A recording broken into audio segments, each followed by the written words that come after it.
Hello friends, and welcome back to another virtual story time with Miss Liz. Today's book celebrates the wonderful love that is shared by family. Today's story is about a boy and his dad. It's called I Am Perfectly Designed. It's written by Karamo Brown and his son Jason Rachel Brown and illustrated by Anoosha Syed. Look at all these people. They all look very different, special, and unique. I think that is a beautiful thing. Now, let's get to our story. I Am Perfectly Designed by Karamo Brown and Jason Rachel Brown, illustrated by Anoosha Syed. First, there was you, Dad, and then there was me. And now there is us. That's right. Now there is us. Dad, when you first saw me, you said he is perfectly designed from his head to his toes. And I meant every word. I still do. When I was a baby, I looked just like you, only I had no hair and you had lots. Now it's the opposite. Now the son has lots of hair and Dad has none. So true, says Dad. The first thing I remember is being carried on your shoulders while you walked me all over the city. Remember that? I had such a big baby head. Indeed, but your big baby head was perfectly designed for you. When I was real little, I thought you could touch the moon. Remember that? We'd sit on the roof and reach for it. One day, you'll be big enough to reach it yourself, but until then, it's perfectly fine to ask for help. Remember when we went as syrup and waffles for Halloween, Dad? Ha! I do. That was awesome. I wonder what will be this year. If you like to dress up for Halloween, you know how much fun it can be. And look at these cute costumes. I love it. Let's see what else they're gonna do together. When I run in the park, jump in the park, climb trees in the park, and pretend I am a statue in the park, you remind me I am perfectly designed to explore the world. You are, and you always will be, says Dad. I think this is my favorite illustration. Look at his silly face imitating the serious statue at the park.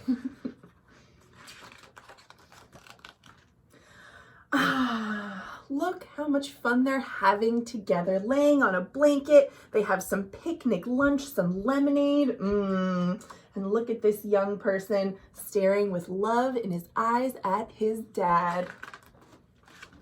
Sometimes, Dad, when I get mad or sad or confused, you wrap me in your arms. I like that. Me too. And I remind you that you are perfectly designed and wonderful, no matter what you're feeling. Dad, when I grow up and leave home, will you miss me? Oh, what a serious question. I think I know what Dad's gonna say. Will you go into my room and play with my race cars and stuffed animals? You know I will, says Dad. Will you sit on the fire escape and feed pigeons like we do in the summer? The pigeons and the sparrows. Will you remember our favorite movies? And our favorite moves? Oh, dance moves. I will, and I'll invent some new ones too. Look at all these people having fun dancing and the people up on the fire escape playing music. Dad, will you always think of me? Always. You know what, Dad? What? I will always remember walking through the city and sitting on your shoulders. And maybe when you're older, and I'm taller, I can carry you on mine because we are perfectly designed for each other. That's right, says Dad. And that is the end of the story. I think it's so cool that this book was written by a father and son together. And here is a letter that the son, Jason, has written to you and me, the readers of this book. It says, "Dear reader, it's always been a dream of mine to write a story inspired by the many lessons my father taught me. When I was growing up, anytime I felt fear or uncertainty, my father would remind me that I am perfectly designed. Knowing that at an early age really instilled self-love and confidence in me, which had been hard to find on my own. Now that I'm older, it's easier to walk with my head held up proudly. My father and I felt it was only right to give this message to you. We want readers to never forget that just being your natural self is perfect. It's beautiful in every sense. We know how hard it is to think otherwise, but you can't stop telling yourself this until you feel it.